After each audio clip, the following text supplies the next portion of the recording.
Hey, everybody. I am here in Houston, and we are on lunch break from the first day of the Symphony of Possibilities class with Dane here. And wow, it's been an amazing class so far. Really amazing morning. And I wanted to just do a quickie little pop on here, and I was thinking about this funny little sort of anecdote that we tell in Access Consciousness. It's not a true story. No limbs were actually lost in this story. Hi, Kim.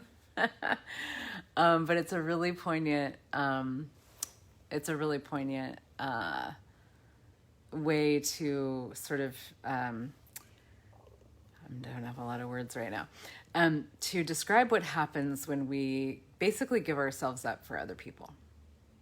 And so it goes like this. So, because what a lot of people do is in relationships, they actually decide that they need to constantly accommodate other people, give themselves up, and like slowly chip away at themselves until there's kind of nothing left. And we do this in like romantic relationships, of course, but we do it in relationships with other people, with our children, with our families, and we do it like everywhere. Relationships with people that you don't even know. And so here's the story of the Mini Cooper and the loss of just a few limbs. You probably wouldn't notice if you lost just a few limbs. Hi, Edith. Hi, everybody. So it goes like this. So it's like getting into a relationship in this reality. It's like getting into a really tiny little Mini Cooper car. And you get in the car and you're like, oh, I'm going to try to fit myself in here with this person because I really want to go on this ride. I really want to be in this car with this person, And so you're like, but I don't fit. My body doesn't fit. The car is not big enough for me and this other person.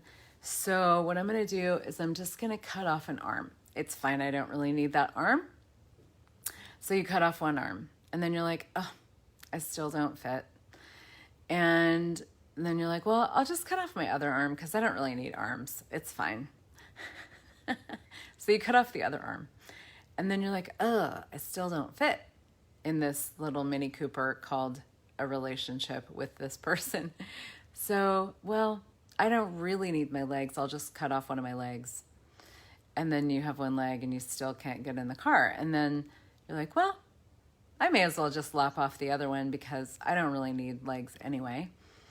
And you cut off the other leg. And now you can fit. You can fit in the car. You can fit in the Mini Cooper with this other person. And in this relationship that you've decided is so important that it would be worth it to you to cut off your arms and your legs to fit in the relationship. And that's what a lot of people do, whether, again, it's a romantic relationship or, with your child or, with your, like your parents or whoever it is, coworkers, and even people that you don't know. And this is actually happening a lot in the world right now. This, people basically asking each other and choosing themselves to give themselves up in order to fit, in order to be a good person, in order to make it work. And, here you end up and you don't have any arms and legs and you're like, well, down the highway we go. And one of the things I heard Gary Douglas, who's the founder of Access Consciousness, say one time is, he said, he was talking about romantic relationships, but I would say this extends into lots of areas. He said, don't create a life with somebody. Create a life that includes somebody. And that stuck with me, and that's what I've done in my relationship with my partner ever since. Is we've just created this. We've created a life that includes each other. We've each created a life that includes each other. So we have two lives, that include each other, not one life that we've created together. And so it's a great thing to look at, where do you adjust you? And it may not be as like big and obvious as, something like a romantic relationship. Like that's one place where we do it really dynamically, but where do you like make little teeny weeny adjustments in what you're doing and what you're being and how you're functioning in the world and how you are with other people.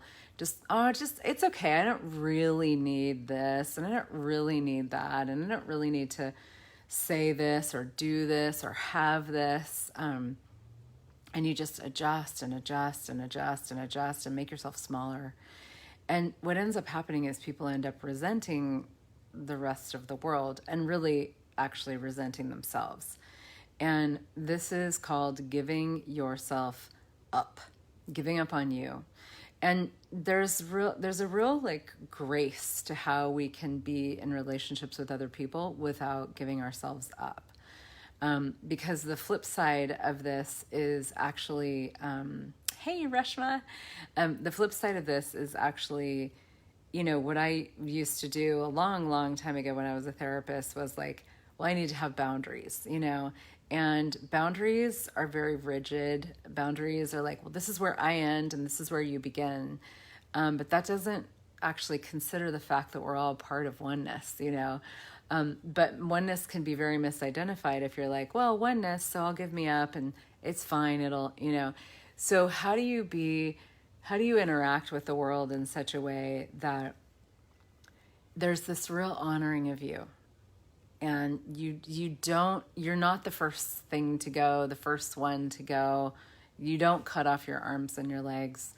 But you actually like honor you without separating from other people, rejecting other people, pushing other people away, making other people wrong, trying to create division so that you can get a sense of yourself. You have a sense of yourself with other people, and you can choose whatever is going to create greater for everybody, including you. It's called the kingdom of we. The kingdom of we includes you and other people, and it doesn't involve separation. It's this beautiful space that we get to play in and explore more in that space all the time. And a conversation that never really ends in my world, I know, and the other day I was talking to some ladies in my team and they were like, do you get that you really good at not giving yourself up? And I was like, no. I thought everybody could do that. And I realized I have, it's just something that I've always kind of been able to do is stay true to what's true for me, stay true to me. And of course there's more and more all the time. But what I decided to do when I realized this is I was like, well, what if we had a conversation about this, cause this is a big one for everybody, myself included. There's always more, And so next week we're going to start a 5 Zoom series. It's $100 for 5 Zooms called How to Never Give You Up. And it's one of my 5 days of creation series that I do. I always do one around the holidays every year. Sometimes I do them at other times as well. So we're doing one starting September 9th. How to never give you up. What would it be like to create your life, to create your relationships, never giving you up? And what is that like? What's it like to have oneness? What's it like to not separate from other people? What's it like to honor you and also honor people? How do you honor you, not at the exclusion of others? How do you honor others, not at the exclusion of you? How do you choose in such a way that will create greater for everybody, including everybody, and recognizing that everybody is valuable? It's like I said, there's a real art to it, and there's more all the time. So you're invited to come and play. It, like I said, it's $100. I wanted to make it really accessible. 5 days in a row, 5 Zooms, How to Never Give You Up. And if you go to heathernichols.com/5 days, I'm pretty sure that's what the link is, but it's on my website, heathernichols.com. You can join us. Love to have you. And please, if you're curious and interested and want to come and play, if you know anybody that you think might really benefit from this conversation, please share. Thank you so much, and see you there.